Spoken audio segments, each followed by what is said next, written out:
I guess. Okay. I believe it should be recording. All right. Hi, Hanaa. Hi, George. Hello. Hi, George. George or Georgios? I don't mind. George is fine. Okay. How do you say your full name in Greek? Georgios Chatzis. Thank you very much. Chatzis. I'm not going to be able to capture that, you know. It's very difficult. I need to learn a little bit of Greek in order to do that. All right. I'm going to ask you again to say it, okay, whenever it's time, but not now. Okay. So everyone here, welcome to our webinar, interactive webinar by TESOL, hosted by Mr. Van Stevens as part of Learning Together episodes. Vance, I think we need to mute all participants. Yes, I was going, I'll just say that we're going to mute everybody because we get noise on the microphones if we don't do that. If you want to talk, you can unmute yourself. And meanwhile, if we mute you, just leave yourself mute until you need to talk. But you're welcome to unmute yourself and talk. But we can't have many people sitting on the microphones and just making noises that clouds the recording. So going to mute everybody now except for the three of us. Okay. Thank you. Mm-hmm. Okay. This is Learning Together, episode 424. This is TESOL Interactive Webinar Series planned by the PD Committee and Learning Technology Special Interest Group.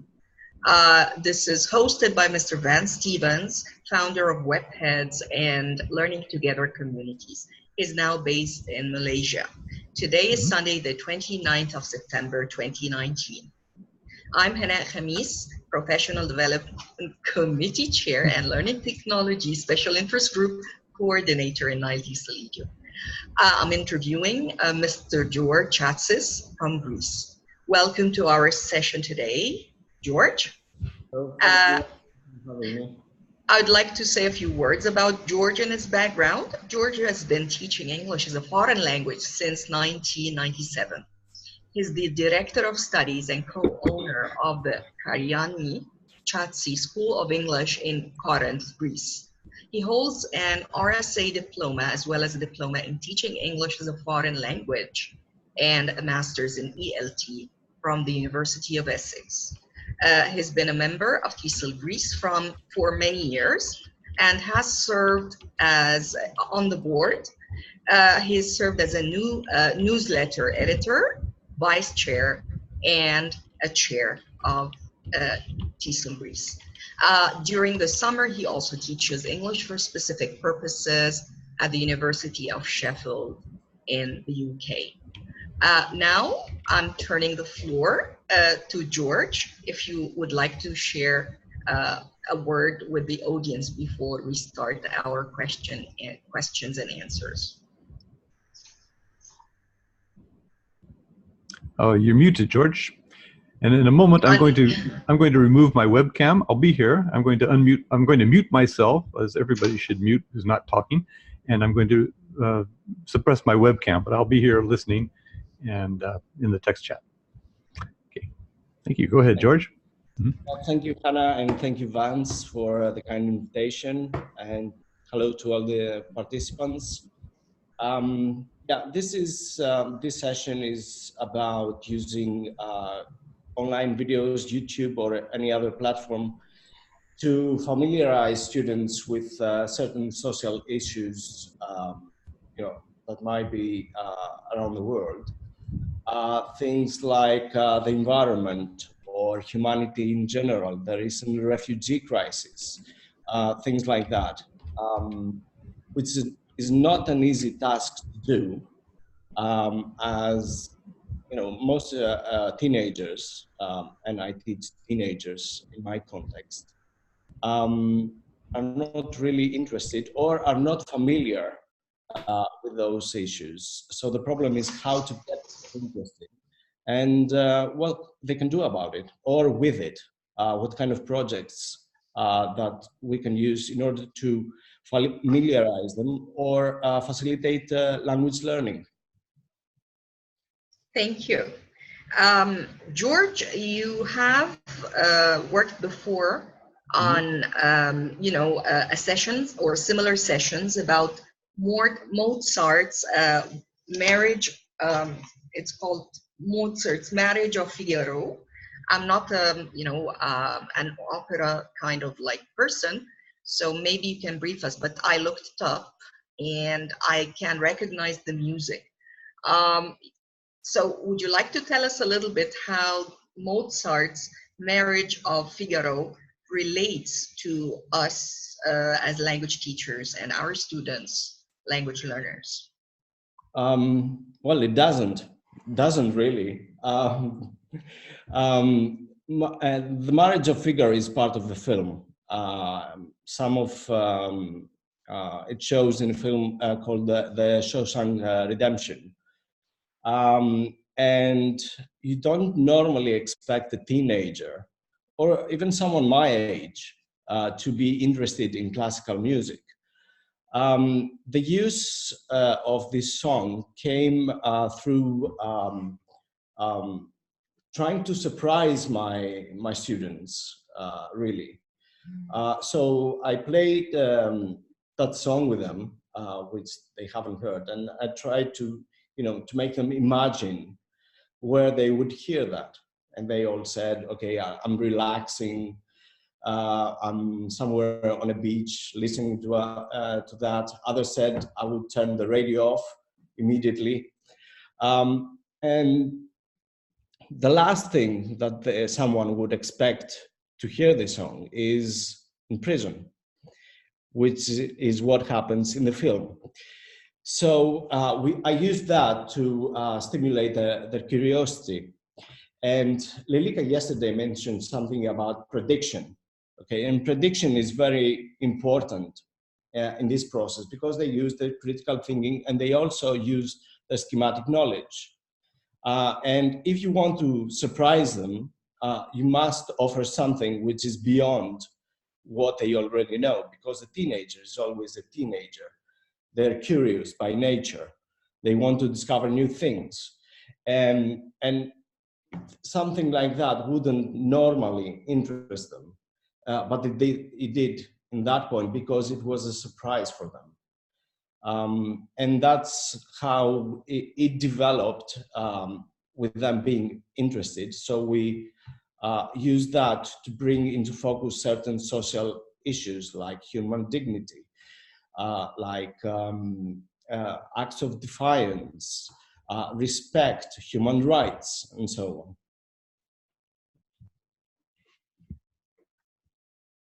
Thank you, George.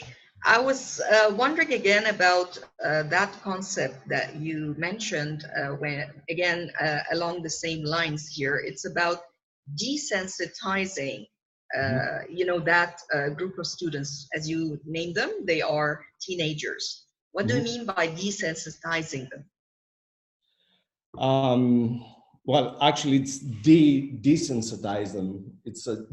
It's a double negative because I think they are desensitized in certain things. Teenagers are always interested in, they have their own little world, and beyond that, nothing else exists. And it's not a modern day problem. It has always been that. I mean, my generation was that. Like that. And I think there are certain things like the concept of death, for example. In the old days, when someone died, was in your neighborhood, perhaps it was a family member, you knew about it. And, but now, video games, death is a way of keeping score. It's in popular films everywhere. So it has lost what it used to mean. And it doesn't really matter. I mean, okay, people die on films every minute. So they think it's the same in real life. And we had been talking about the refugee problem from Turkey to the Greek islands. And when it came to people dying, they used degrading words, words we would normally use when animals die here. And this is something that really bothered me. And the whole conversation started from there. Okay, what does it actually mean? And how these problems are relevant to us.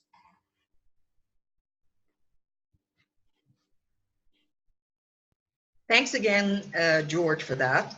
Now that you really pinpointed the issue here, that generation into video games, into like action, okay, violence, movies that really are like horror movies and stuff. How can we just take them from that point to a point that they are happy and they, are willing to watch movies like that movie you've selected, the Chow Chang, redemption movie, something like that? How possible is that? It's very difficult. You have to somehow manage to make it relevant to them. You have to get to know your students first. You have to get to know what they're good at, what their interests are, and use that to lead them to new information and select videos, for example, that they wouldn't normally see, but based on their interest, that they would interest them and lead them to new information. For example, or the other element is the element of surprise. Show them something they don't expect, so they're curious enough to, to watch it. Very nice indeed. Would you like to tell us personally here, from your classes, how did you, introduce, music or, short video clips in your classes from YouTube or otherwise? I'll be happy to show you some examples. Let's take the Shawshank Redemption, for example. Well, they all predicted that this music would play on a beach somewhere in an opera, perhaps. They didn't predict an environment of the prison. So if I may, I would like to show you the original beat from the Shawshank Redemption. See what it's like and what we did with that. Because we didn't only limit ourselves to,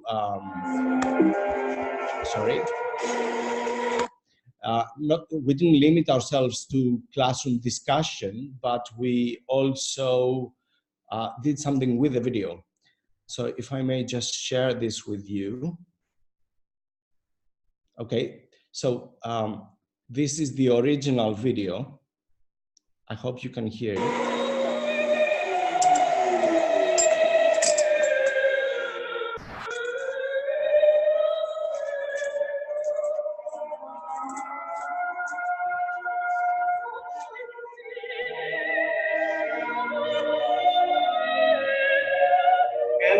I have no idea to this day what those two Italian ladies were singing about. Truth is, I don't want to know. Some things are best left unsaid. I like to think they were singing about something so beautiful it can't be expressed in words.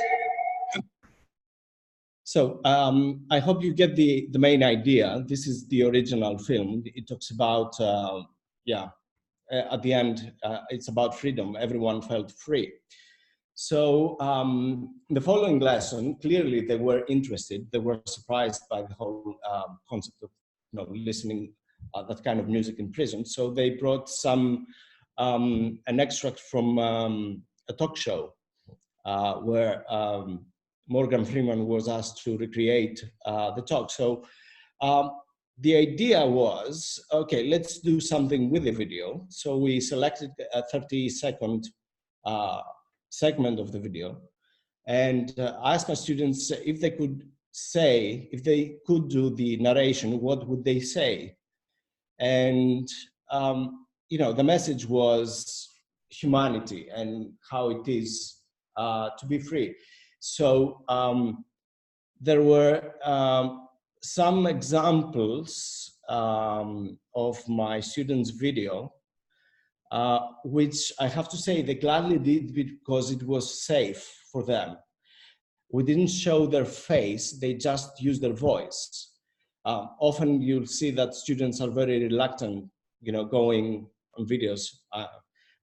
But yeah, just use their voice and they had the chance to do it over. So most of them, this is an example of what they did. Sorry if I just may share this one with you.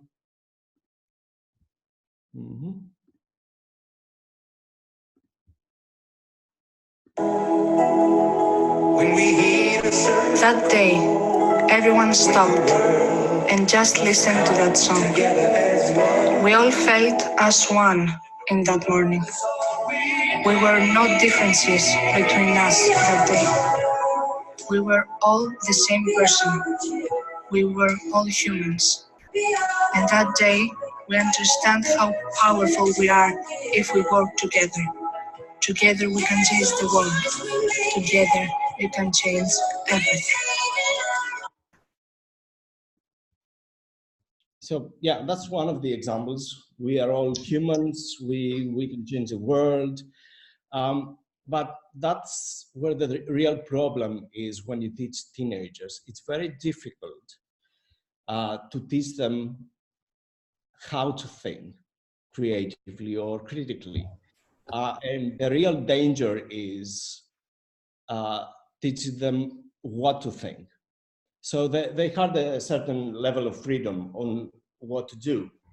So I had like 3 or 4 videos like that, but we had other videos, and it was quite refreshing to see students exercising their creativity in that way. So if I may, I'll just show you another video, which is based on the same images, but it's completely different to what you heard before.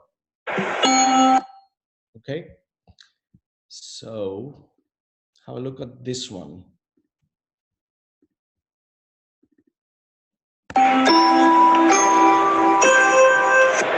Attention, attention.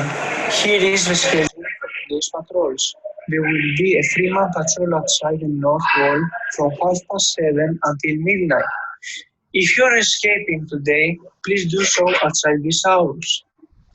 Make sure you watch the health and safety video first, and that you take all your belongings with you on your way out. Oh, and Mr. Redding will be on toilet cleaning duty for the next month. Congratulations.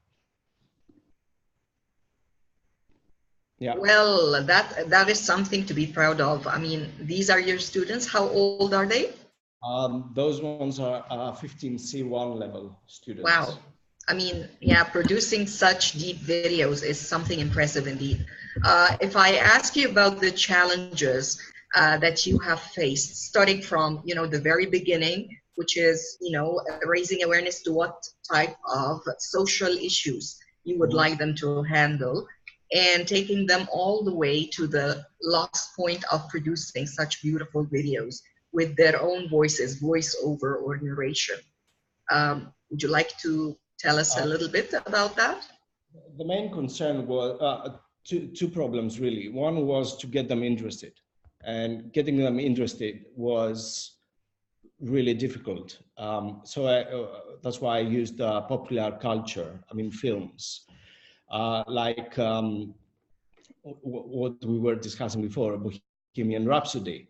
And Bohemian Rhapsody led me to Queen. They were, of course, familiar with Queen. We had done a project on Queen in the past, but they didn't know the story about the concert at Wembley and how Queen helped turn that concert around, which didn't go well, wasn't going well, to raise money, enough money to be able to help people in Ethiopia. And the film helped enormously because I showed them a documentary about that. They saw the film, and yeah, later on it was, oh, the things you showed us on the documentary, they were in the film. So it was really exciting, and we decided to make another video, this time lip singing, and recreate the moment that everyone at Wembley claps and joins in. And this is the moment it was turned around to raise enough money. And you know, they told their friends, they told their parents. We performed this the school ceremony, and it really it worked great. So yeah, the trick is find something they can relate to make them interested, and then lead to what you want to raise awareness about. The other problem was making them feel safe enough to do that, to produce these videos. So we either use their voices, like you saw in the previous video, or we just use their faces with their parents' consent, of course, to do a lip singing video. It seems that both face and voice, it was becoming a bit too frightening. So, recreating, creating a safe environment for them was paramount. Other than that, there were some technical challenges, but fortunately, I have a nice laptop, which made it all very easy. And always finding material to help make the connection is it's always a challenge. Very interesting indeed. You mentioned something again about other challenges, not just technical, and you have sought the approval of, or parents, because these are teenagers. Yeah, it's very difficult to work with younger generations without approvals from the parents. Another thing, what about copyright? Because you've mentioned that copyright issues. How do you deal with that? How do you ensure that whatever student products that you got do not violate any copyright issue? I mean, copyrights. Yeah. The thing is that the material we produced is only to be shown in the classroom. I think this is the first time it's something like that. From what we've done, it's shown online. So we didn't really go into much detail about that. But they were aware of it, that ordinarily what you do is, if you want to post something like that online, you use tracks or sound that is royalty free. But yeah, that kind of materials is never, it was meant to be used in the classroom and just between them. Well, I think, yes, never is it the case with famous songs, with famous movies.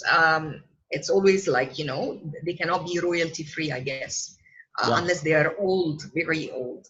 So you cannot really take these products and upload them to YouTube, can you? Yeah, I know. And what we used is material that it's already uploaded on YouTube. So, I mean, if everyone can access them, why can't we? But we use them differently. I see. So it's, not recommended if you want to post that online. You're not allowed to. And they are very much aware of that. Very interesting. Seems like our audience here would like to interact with you here. We got a contribution from Lilika and Imen. Would you like to look at the chat box, or shall I ask Lilika to use her microphone? And Imen, of course. Lilika, would you like to take the microphone? Oh. Okay. Can you hear me? Sure.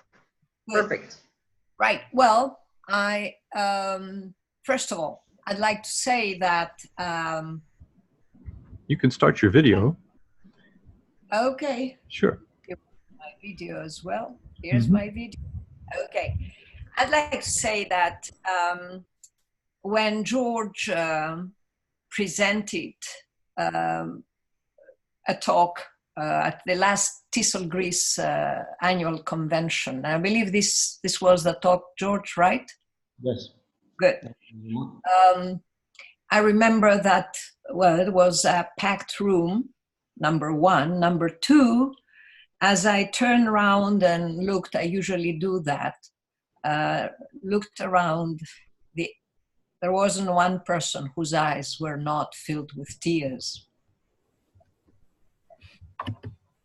Because what we saw right there and then was how a teacher can actually influence and help his learners develop. I mean, developing language is important, but in actuality, what most of us believe is that we use language in order to help our learners develop other skills, more important skills than language.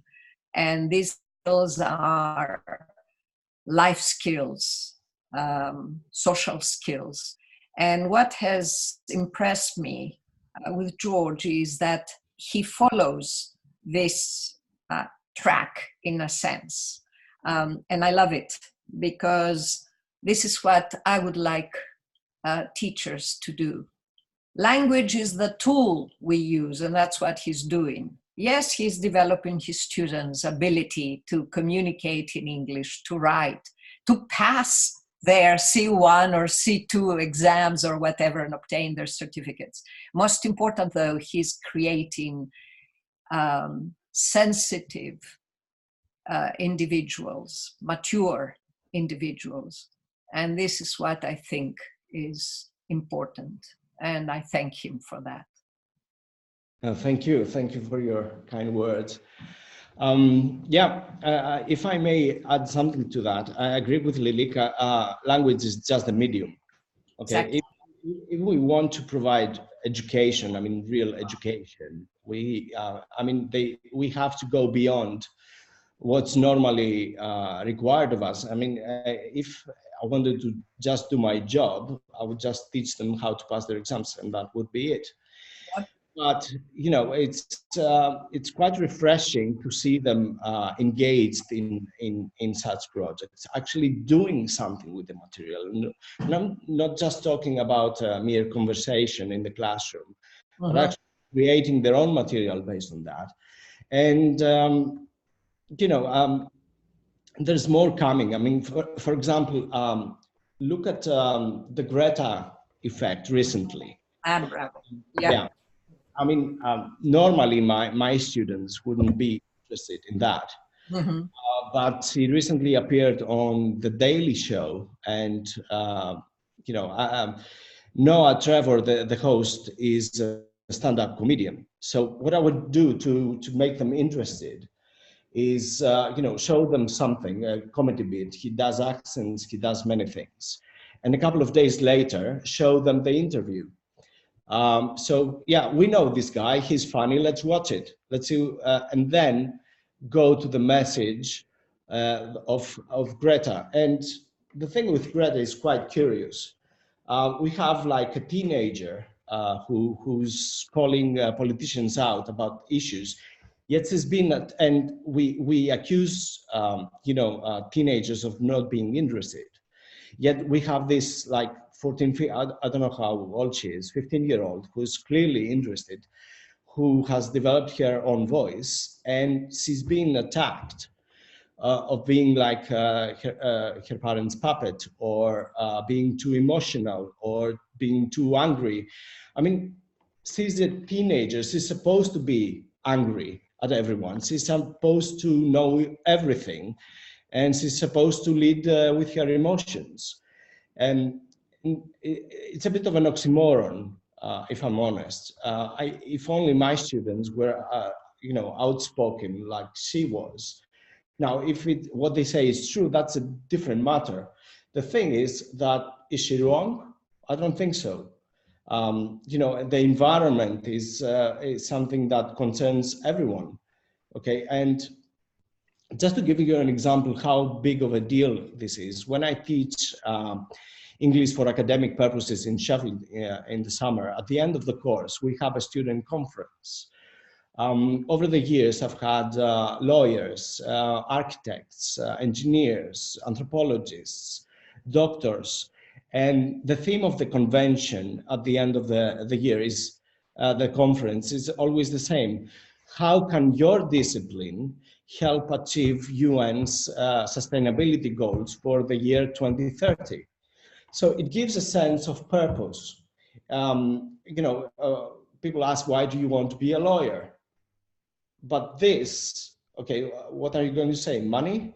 I love the law? No. The thing is, how can you help humanity with your role as a lawyer, or as a doctor, or as a teacher? So from one hand, we believe that it shows that with the character attacks that girl had to suffer, we don't really value their opinion, yet we accuse them of not having one. So which one is it? And I think as a teacher, we have to help students develop their own voice. And this is something, they develop. They don't begin to have a, whole opinion formulated from day one. And this is how they learn to recognize that perhaps, doesn't matter how passionate they are. In time, they recognize, but there might be a perspective that perhaps they haven't considered. They learn to listen to others, but they can't do that unless they have their own opinion.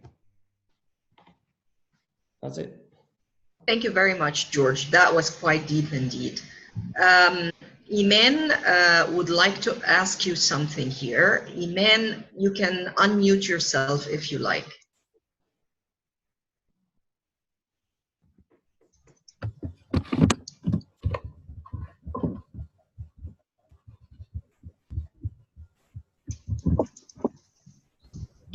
You can show us your webcam if you would like. Well, Iman, I can hear your keyboard, but I cannot hear you.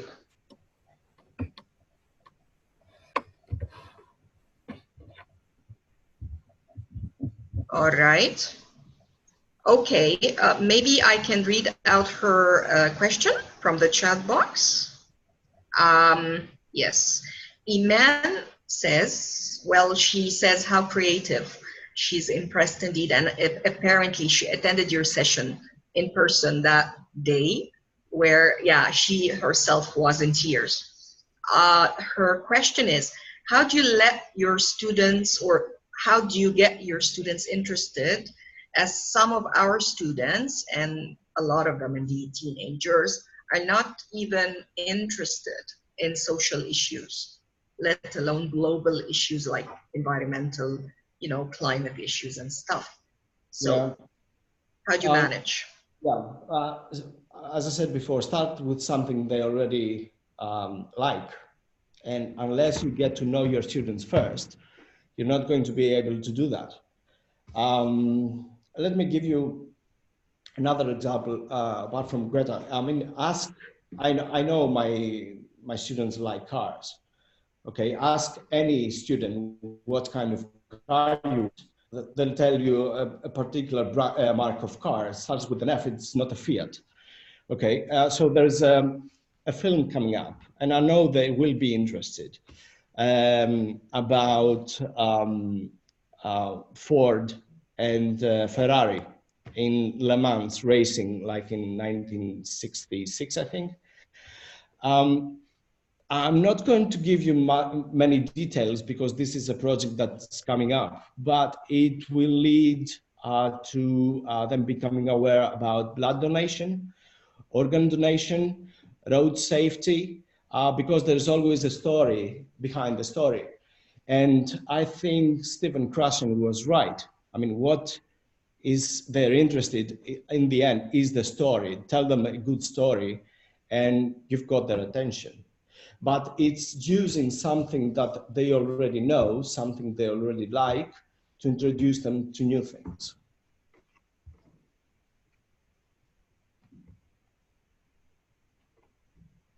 Sorry, can't you? Yeah, I love Stephen Krashen's ideas about, almost everything that touches, students' psyche in general. Like he talks about their affective filter, and it seems to work. You have to really relieve their anxieties. You have to address what they really want to talk about. And I love the idea of storytelling. It seems like storytelling has become a big deal nowadays. Whether it's the story of the students or some personal story like Greta, you mentioned Greta Thunberg, that's her name, right? Thunberg or some, the last name. Greta, she's managed to use a personal story and she's made it global here. So yeah, but with that, what if you come across a group of shallow teenagers?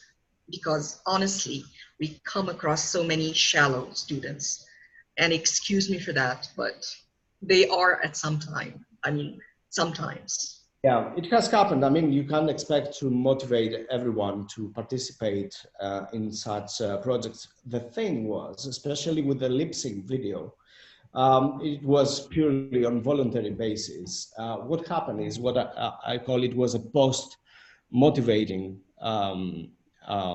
activity. Those who didn't participate last year, they've asked me if I was going to do another video so they can participate this year. I mean, teenagers, children, I mean, they don't want to be left out. And at the end of the day, that's, even if they're not really interested, they want to be part of the group. And through that, they will learn something new. What they can do with it, whether it stays with them, well, there's not much I can do with them. But yeah, they see what others accomplished, how proud they are of their work. They've asked me for the videos to show to their parents, to show to their friends, to their families, and they want to be part of that. I mean, it's not going to be everyone, but it's going to be most of them. You can't change everyone's mind. We got like 15 more minutes and time has flown really, and so many things we are interested in asking you. But maybe some example projects that we can use in our classes here. We don't want to pry on your own project. You already have a project and it seems like it's gonna be like a big hit, but maybe you can share a few more on the side. Well, this is basically the projects I've worked with now. But for me, the great example is my students at Sheffield University. I mean, they're grown men and women. Most of them are doing are on the way to doing their master's degree or even PhDs. Yet, despite their own personal ambitions, you have to be there to see their presentations and how they believe that they can change the world from using what they study. So the idea is use try to, I wouldn't say exploit, but use their own experiences, their own abilities, their own strengths to teach them something new. Now, what that new thing is, I have no idea. I mean, it depends on what's coming with popular culture, how I can make the connection to things that matter. And what you said again about personal stories, and it comes, the situation with the refugees is quite personal here where I live, because the area where I teach is an area where refugees came like 100 years ago from Turkey. And I am like a third generation refugee from Turkey. So they get it. Maybe they're not fully aware of what's going on, but it's in something that their families have, they have their great grandparents who came exactly the same way on a boat to the shores of Lesbos. And that's what my grandparents did. So you never know what's going to happen or what's going to inspire you or what you're going to use, because even this area, year by year, the context changes. The students' interests change. Okay, like 10 years ago, it was completely different than it is now. But the bottom line is a teenager is still a teenager. It's only the technology that changes. If we say millennials or post-millennials, it's not really to describe a teenager. It's really to describe their ability to use the current technology. The only thing that is different with the current technology is distance. I mean, they have many things available to them, more things than we used to. The basic principle is the same. I mean, people, when I was very young, we used to play with the cans and the string to play telephone, but we were, very close together. Then, in the late 80s, we used to play with walkie-talkies. Now they have mobile phones. The principle is the same, but the thing is, modern technology allows you to do everything isolated. In the old days, we all used to play together. Now we do exactly the same things, but that's the great difference. I think that's what distinguishes post-millennial teenagers than other generations.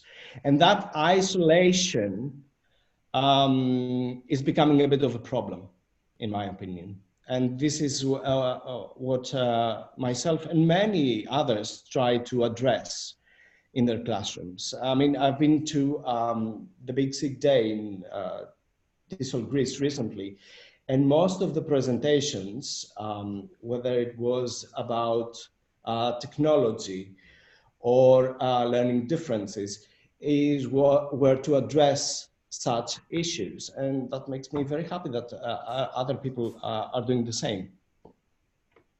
Thank you. Thank you for that.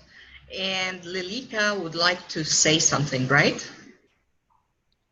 No, not really, because the moment has passed and it wouldn't really be too relevant. So let's just leave it. Okay, let's just George say what he wants to say. Okay, thank you. Thank you. I see a question from Iman about using graphics. No, I tend not to use that to teach specific language features, but I call on their whole experience as language learners to use pretty much everything they can. I mean, my feedback is rather limited. My feedback only aims to help avoid obvious errors or errors that may lead to the breakdown in communication. But I try to keep things as authentic as possible and encourage them to develop their own voice. The minute I intervene too much, it changes. It's not them. It's like a hybrid of myself and them, which is something I don't really want. And you can tell from the errors on the videos, but they're fine. I mean, the purpose is served. I mean, they communicate their thoughts in the target language. And it's something which is meaningful and educational. So no, I just wouldn't go to specific language features. Interesting. And some teachers would deal with that just with input sessions, like, you know, you model, you know, whatever you like as a product with some video online. You use YouTube video maybe to show your students certain features and vocabulary mainly, more than grammar structures, I guess. And then that would empower them to produce their own videos, and they actually develop fluency, I guess. That would come later. So we look at the macro rather than the micro levels when we deal with such activities. Is there anything else that here would like to ask? I think maybe it's time for Vance to show up and maybe do some final, you know, wrap up here. Yes, please. Let's see. I don't know. We can do a collective wrap up. I think I'm intrigued by a couple of points that were made that I don't know if they were really fleshed out. I might like to get George's opinion or for further aspects, further insights on these aspects. But the two things I was thinking about. Well, first of all, you call this de-desensitizing. So that is resensitizing in a way, I suppose, resensitizing them to social issues. That's interesting. Also, in the zeitgeist in which we live, we are constantly at a distance. Even people at the same table are commonly seen, well, in their own little worlds, not interacting with one another, but certainly they are intensively interacting. This is a very interesting. I don't know if that pulls us together. The fact that we are here, the four of us in different parts of the world, would not meet if it weren't for this technology. And we do interact and relate to one another, and our worlds are altered by it, of course, expanded. So that's the second thing. The third thing that came to me was the idea of video games. I'm quite interested in video games myself, especially Minecraft, but this raises the literature, or the things that my colleagues and I have been writing, delve into the utility of video games to reach students whom you might want to resensitize. So I'm just wondering, especially if video games could be a part of what you are doing with your students. What we've seen, you're having them put their own personalities and language into existing videos. But I just wonder if they're interested in games, or if there's something you can do with video games that might make them more interested in, because certainly in Minecraft, for example, you can set up scenarios in Minecraft where you would make people aware of social issues. And there are other video games, I'm sure, that would accomplish that. So that's a lot of things to mention, but we do have 5 minutes if you would like to talk on those lines. To go back with to being isolated, yes, this kind of technology helps people who are in a distance communicate. You see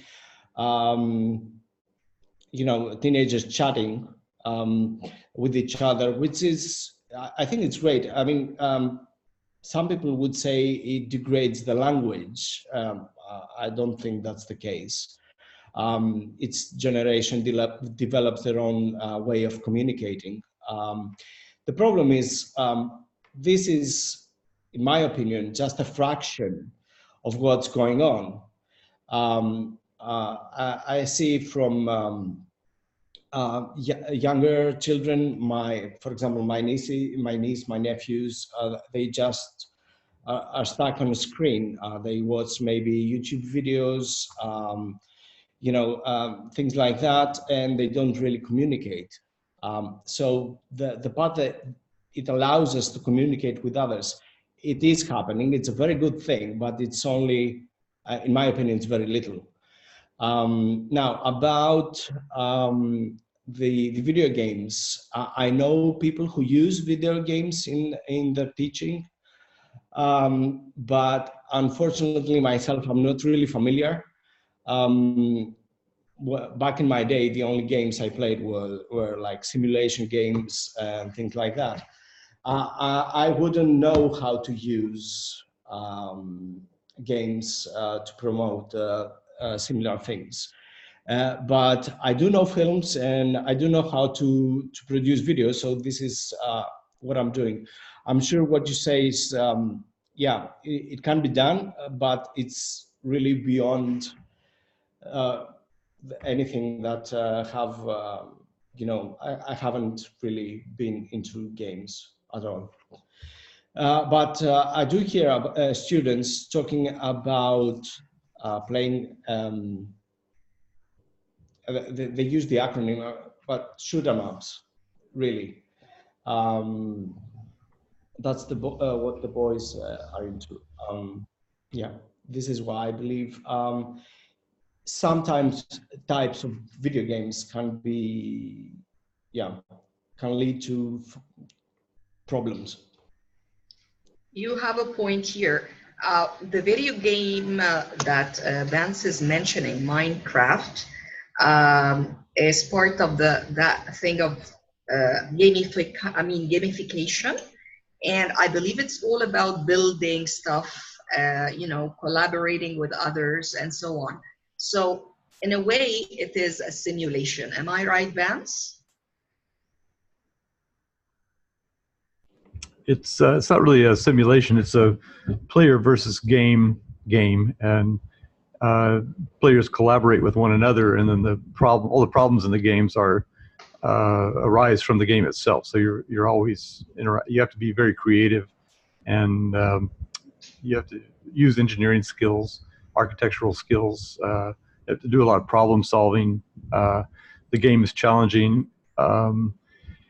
You have to have a strategy for surviving in the game and developing, working with your colleagues or your peers to mutually take care of aspects of the village that you're building, so that you can sustain yourself in this world and then develop it. So it's quite interesting, but it's just that, in relation to what you're doing, I just mentioned it because video games are so popular with students. I mean, there are people like QPie, for example, he has millions of followers. They play video games on YouTube channels. There are people who explore different games. But anyway, that's just a culture there. But yeah.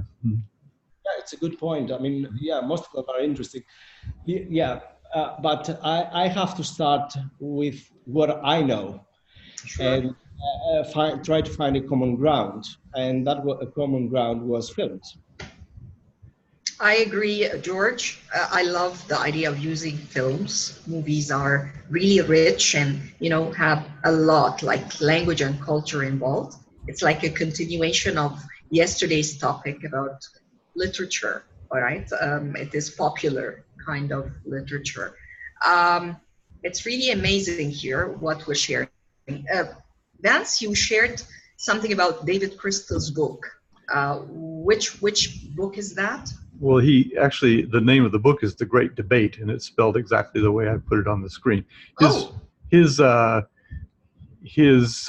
premise is that, taking something that George said just a moment ago about whether the different what that's doing to our language. He sort of cheekishly titled the book the GR8 DB8. to make the point that, well, his premise is that, you know, things are going to change. I mean, we talked about Shakespeare last night. Look at that language. The reason you're having so much problem with it is the language has evolved so much. So but people in that time, I mean, they didn't even separate their words with spaces. So they just wrote all out on one line.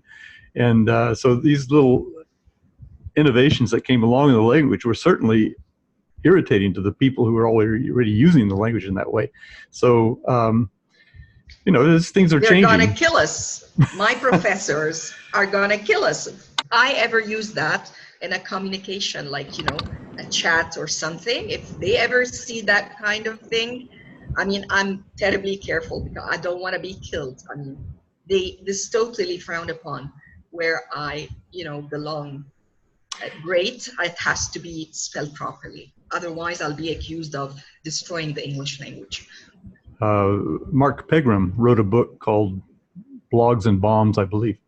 And it was, I think, his first book. And he starts off the book with an essay written in this kind of textual language. And he sort of analyzes it. The student turned it into a teacher who showed it to Mark, and Mark put it in the book. But he said that the content showed some skill, you know, and some depth of feeling.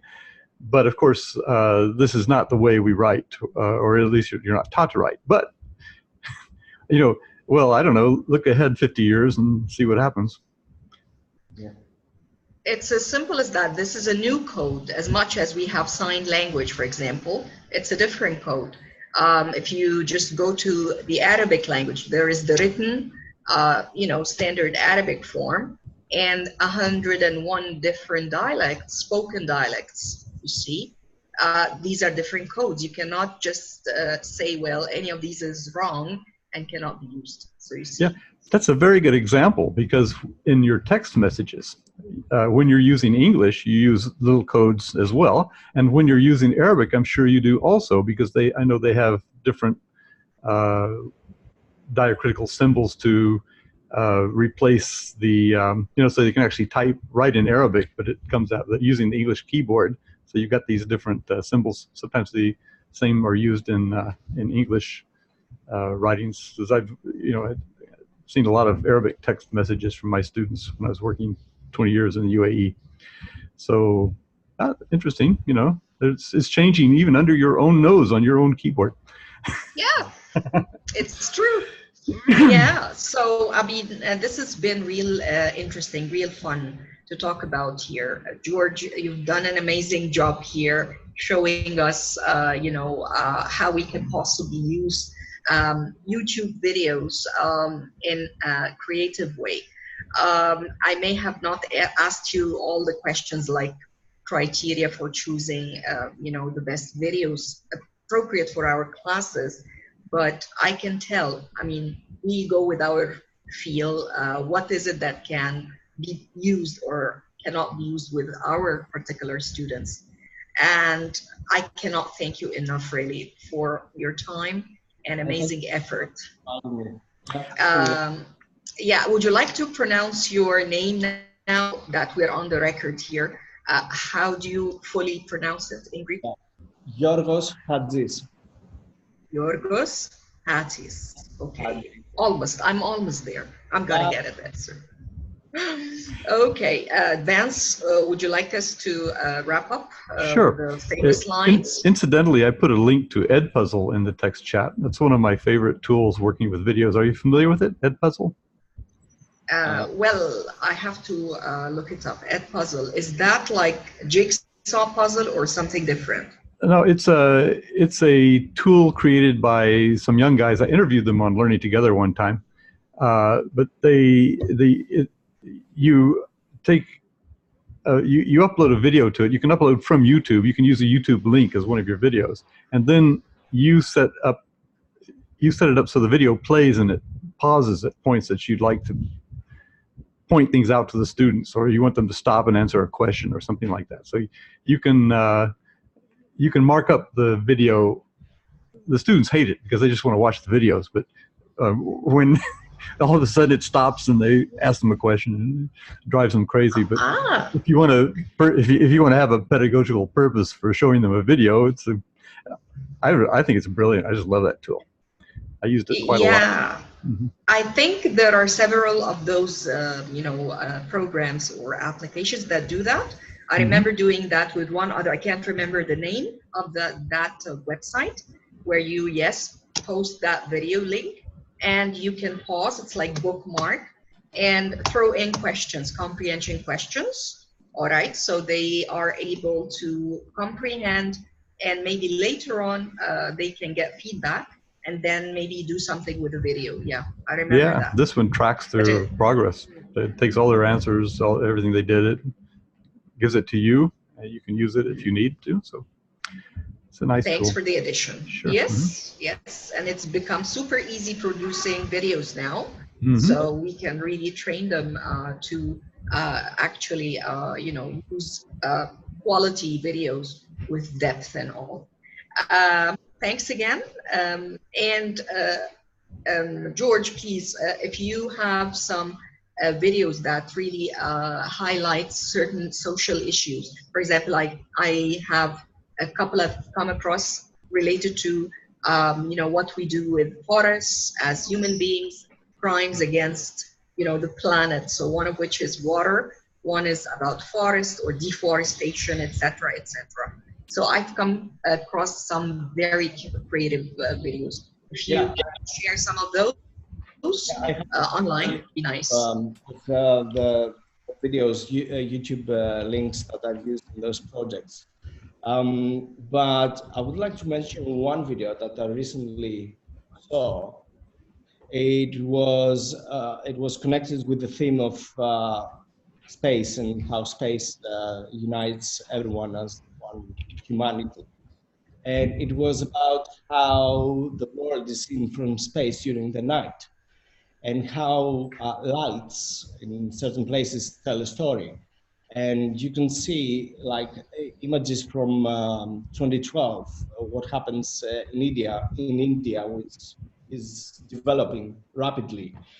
How many more lights you can see at night comparing 2012 and 2018. At the same time, if you go over Syria and see the lights from 2012 to 2018, you will see exactly the opposite phenomenon. And that was a very interesting topic of discussion with my students. I'll just post the link here for you. Would be nice. Yep. So it's it was related to the one humanity and what war does in certain countries, how we can see that from space. Yeah, very interesting indeed. Thanks for the share. And again, it seems like we may really need a longer session at a certain point. Like I told Lilika yesterday, she is considering, dedicating some time in the future for a follow-up session. And I would wonder if you would like to join us maybe at another session, George, because today was really enjoyable. I'm sure I enjoyed it myself. I hope our participants today have enjoyed it as much as I did. So hopefully we can have you again. Yeah, hopefully my next project is going to be finished by April, I think. So I might have something you could do, although it's not going to be using videos. It's going to be something else, which something else that, okay, we don't want to just, keep it secret now. Keep the lid on it till it's, the surprise is out sometime soon. Okay? Thank you. Shall I conclude now, maybe? Sure. I just put one more link in the text chat. That's the link to Lilika's, to my archive of our, the Learning Together archive of what we did last night. While we were talking, I noticed in an email you sent me some images. So I put them into that link as we were talking over here. And so what I'm saying is that if there's any follow-up, if you want to send anything to me, I will add it to the through the one that I'll be producing tomorrow for George. And any other thing? George? Yeah, sorry. I do have many links for you about space and all the films we've used in the past. I could send you the links, and if anyone is interested. Wow. You could, sure. Or include some tutorials how to edit videos, depending on what platform people have, if they want to do something similar. Yeah, if you want to add anything to the discussion, I'll be happy to include it in the archive. You'll see something similar to the one I just posted on this talk tomorrow or the next day, something like that. Perfect. We got a deal. So to wrap up, this is Learning Together episode 424, 9 TESOL Interactive webinar. Today is Sunday, 29th of September, 2019. Thank you for joining us, our dear participants, our guest speaker. This again is our guest speaker, Georgios Chatzis from Greece. Thank you very much. And I hope I did not forget anything, Jans. No, very well. You're Hanaa Khamis, and I'm Vance Stevens in Malaysia. And Lilika Kuri joined us also, and is here in the video that we're looking at. And I don't know if you want to do a screenshot. Let's see, I'll just do one really quickly. Okay, here we go. All participants need to have a thumbs up. One or two. Okay, let's try again. Okay, here we go. Well, I'm going to just do one because, okay. You have the other hand. Okay. Thank you, Vance, again and again for providing such support and for hosting us. As well as in regions of high prosperity. Okay, who's the culprit this time? Not me. Okay, well, thank you very much. And I'm going to say good night and stop the recording. So good night, everybody. Nice to meet you. Okay, bye-bye.